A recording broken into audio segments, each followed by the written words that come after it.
What's up, everybody? How's everybody doing?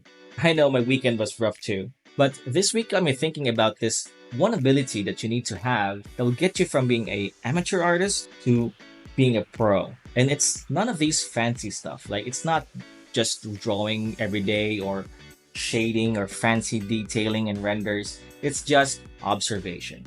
The ability to look at what's going on in the world and actually look at what's happening, right? How the light hits, how everything works, how everything connects with each other. That skill will get you on heights that you've never seen before. It will take you some time, of course, because you need to also build your visual library. I'm going to give you some tips and I'm going to break them down to 5 parts. Part 1. A lot of people think that art is all in the hands, but the truth is, it starts with the eyes. Before you can draw something really well, you'll have to see it clearly first. And don't be dismissive about drawing a simple chair. Instead, notice the chair. I mean, really observe the angles of the legs, how it attaches to everything else, and even how it distributes weight so a person can sit. And not to mention the way the light hits the seat and how the shadow wraps around it. That kind of looking trains your brain. It's like feeding your inner art goblin every time you notice a detail. It gets stronger. And one day, when you're out drawing from imagination, that little goblin will be like, remember that one time you drew a tree? Yeah, let's do that. Part 2. Building your visual library. And why you should care. Your visual library is your mental stash of things that you've already remembered. It's like Pinterest, but it's in your brain. Every time you sketch from life, or stare at someone's shoes for too long in public, don't be weird about it. You're just adding it to your library. A quick way to build an art stash in your brain is to consume a lot of movies and games with great art and cinematography. Movies like Lord of the Rings and Willow if you want to fill in your fantasy stash, and games like Dungeons and Dragons, or Star Wars, Dune, and Guardians of the Galaxy if you want to build your sci-fi library. I have a cheat code though, and that's reading novels about these genres. You see, when you read something, you build your own visual library that's completely original to you and it's unseen to the public. Build your library big, and you'll never have an art block ever again. Part 3. Why guessing is lying to your art. Look, guessing feels like drawing from imagination, but it's really just hoping for the best.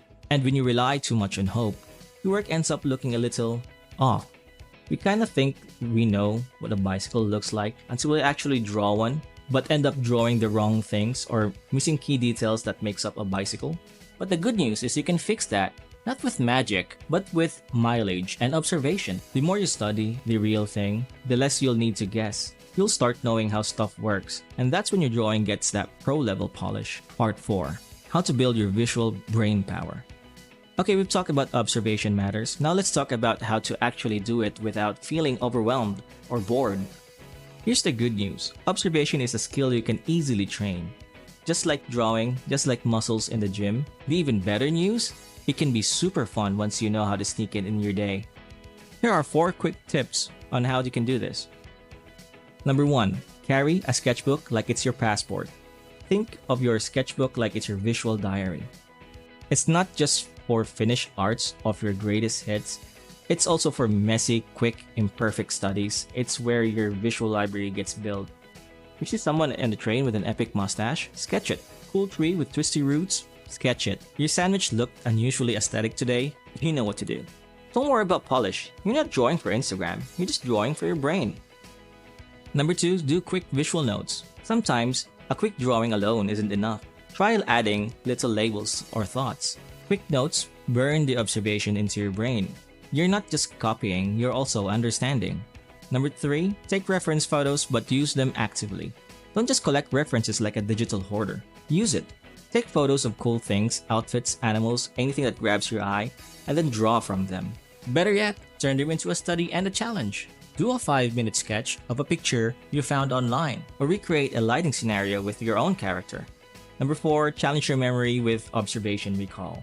Here's a fun one. Look at an object for 30 seconds, then close your eyes. Try to draw it from memory. Or go one step further. Sketch it from life, and then draw it again later on without looking. The gap between what you remember and what you saw, that's the space where your visual library gets upgraded. Part 5. Observation feeds imagination. Alright, here's where the real magic happens. You know, all that observing you're doing, sketching shoes, people on buses, weird plants in your neighbor's yard. Yeah, that stuff doesn't just make you better at drawing what's real. It also improves drawing from imagination too. It takes out all the guesswork. Your brain is basically a blender. Let's be real. Imagination isn't just pulling random ideas from thin air. Your brain is not some magic slot machine, spitting out dragons and cool spaceships for no reason. It's a blender, and what you've seen, studied, sketched, and remembered, that's the fruit you're tossing in it. That's your visual library doing its job, mixing and matching the real world into something totally new. The more you know, the more you can invent. Ever you try drawing a robot, but all that you reference just vibes?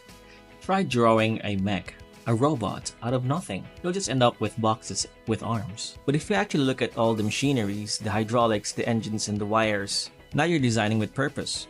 Your mech could actually look like it exists in real life. That's the sweet spot, fantasy that feels grounded. Your audience might not know why it works, but they can feel it when it does. Real life is your idea lab. Here's the fun part. When you observe stuff for long enough, your brain starts combining it on its own. You're washing dishes and suddenly think, what if the sword looked like a faucet handle? You're watching a cat stretch and think, that's exactly how my dragon should move. You see a spilled smoothie and you think it's an alien skin texture. That's how stylization and originality happen. Not by locking yourself in a room until inspiration hits, but by soaking up the world around you and remixing it into your own style. Observation gives you more creative freedom. Ironically, the more you study reality, the freer you become as an artist. Why? Because now you can bend the rules on purpose. You know how a face works, so you know exactly how far you can push it before it looks weird. You understand lighting, so you can go wild with stylized shadows and still make it look intentional. Observation gives you option. And that's what style really is, a series of information choices. The TLDR of this is that the world is fuel. Use it. So if you ever thought I suck at drawing from imagination, you just probably need to observe more first. Fill in your brain with real stuff and watch your creative brain remix it into something that feels fresh, personal, and solid.